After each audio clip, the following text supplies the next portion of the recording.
관도 전투가 벌어지기 전에 조조 입장에서 볼 때 동서남북 사방 모두가 적이었습니다. 북쪽은 원소가 있었고요, 동쪽은 여포가 있었습니다. 서쪽은 장수 세력이 있었고 남쪽은 원술과 손책이 있었습니다. 이런 상황에서 조조는 관도 전투를 통해서 원소와 결전을 벌이기 전에 반드시 다른 방면의 세력들을 해결해야 됐습니다. 그런데 조조는 이 외에도 반란 같은 내부 문제들을 해결해야 될 필요가 있었거든요. 조조가 관도 전투를 하기 전에 곽가라는 책사의 건의로 여포를 먼저 공격합니다. 이것은 조조가 선약, 후강 전략을 채택했다라고 볼 수 있습니다. 왜냐하면 원소 세력보다 약한 여포 세력을 먼저 공격하는 것이 좋겠다라고 본 거겠죠. 조조가 동쪽의 여포를 물리친 다음에는 북상에서 관도 일대에 포진합니다. 관도라는 것은 바로 황하 남쪽 지방인데요, 여기에 포진하면서 관도 전투를 대비했다, 이렇게 보시면 되겠습니다. 이런 상황에서 황제의 장인 동승이 의대조 사건을 주도하면서 조조 암살 시도를 하게 되는 겁니다. 의대조 사건은 황제가 조조를 제거하라는 밀지를 의대조라는 허리띠에 숨긴 사건이죠.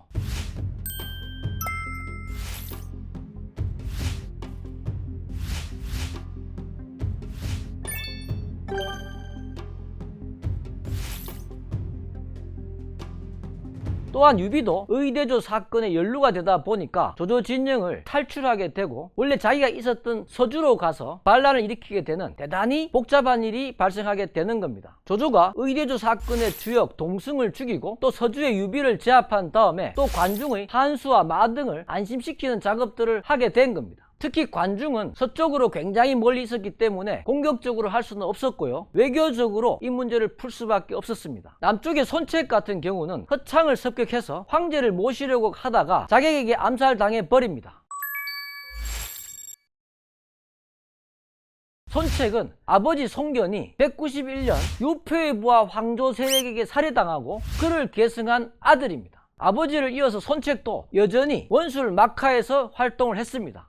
194년에 원술은 손책이 승리할 때 그 승리한 지역에 대한 통치권을 약속하게 됩니다. 그러나 이것을 번번이 어기게 되거든요. 그러다 보니까 단양 사람 주치가 손책에게 강동을 차지하라고 권고를 하게 됩니다. 이것이 손책에 받아들여져서 손책이 원술의 품에서 벗어나서 독립을 시도하게 되는 거죠. 손책이 원술을 만나서 얘기합니다. 우리 집안이 옛날 동쪽에서 은혜를 베푼 적이 있으니 외삼촌을 도와 횡강을 토벌하고자 합니다. 횡강이 뽑히면 이어 강동으로 들어가서 군사를 소집하여 모으면 3만 명을 얻을 수 있으니 현명하신 사군을 도와 천하를 평정하고자 합니다. 원술이 이 얘기를 듣고 허락합니다.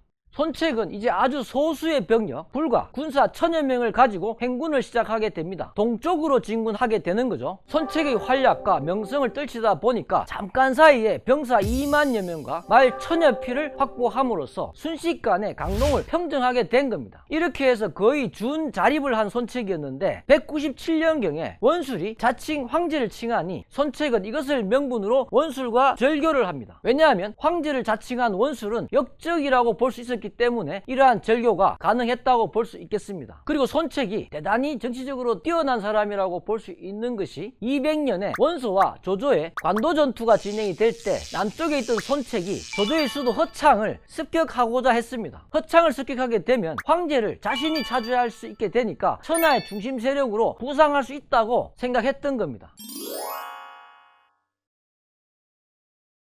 손책이 운이 나쁜 사람이었던 것 같습니다. 또한 손책이 강동을 평정할 때 적대 세력들을 아주 잔인하게 짓밟아 버린 것도 작용을 한 것 같습니다. 손책이 어느 날 사냥길에 나섰는데 자신이 제거했던 허공이라는 사람의 빈객이었던 사람에게 암살당해 버립니다. 손책은 20대의 나이에 죽게 되고 조조는 재빨리 손책을 이은 송권을 토로 장군으로 임명하면서 이제 끌어안는 그런 외교적인 전략을 펼치게 됩니다.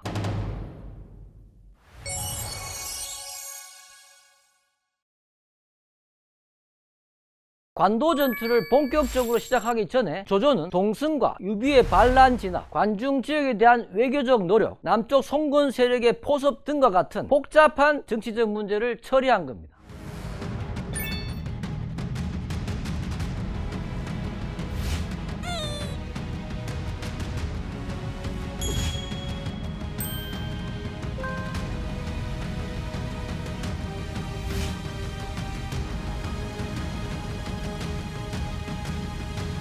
조조와 대치하고 있던 원소 진영의 저수라는 책사가 원소에게 조조가 추진했던 협천자 영제후 전략을 권했습니다. 조조와의 결전 전에 천하의 인심을 얻고 유리한 형세를 만들려면 황제를 끼고 천하를 호령하는 것만한 것이 없었기 때문에 그렇게 제안한 겁니다. 그러나 역시 원소는 저수의 이런 권유를 채택하지 않습니다. 왜냐하면 원래 원소가 기주를 차지할 때 기주의 한복, 측근 중에 한 명이 저수였기 때문에 자신이 그를 100% 신뢰하지 못했다는 점과 협천자 영제후 전략이 자신이 원래 주장했던 황제 변립 정책과 맞지 않았기 때문입니다. 당시에 원소가 변립을 주장한 이유 중에 하나가 황제 헌제가 동탁이 세운 꼭두각시 황제여서 정통성이 떨어졌다고 보았거든요. 그러나 이것은 과거의 생각일 뿐이고 현재 조조와 천하를 건 결전을 앞둔 원소 입장에서는 승리를 위해서 저수의 협천자 영제후라는 전략은 반드시 채택해야만 했었습니다. 이런 점에서 원소는 조조의 임기응변의 능력이 결여되었다고 볼 수 있겠습니다. 또 다른 책사였던 전풍이란 사람이 원소에게 조조가 남쪽 반란을 진압하기 때문에 정신이 없으니까 그 배후를 공격하면 쉽게 승리할 수 있을 것이라는 제안을 하거든요. 그런데 역시 전풍의 제안도 원소는 채택하지 않습니다. 전풍 역시 저수처럼 기주의 한복 막하 출신이었기 때문에 100% 믿지 못했던 것 같습니다.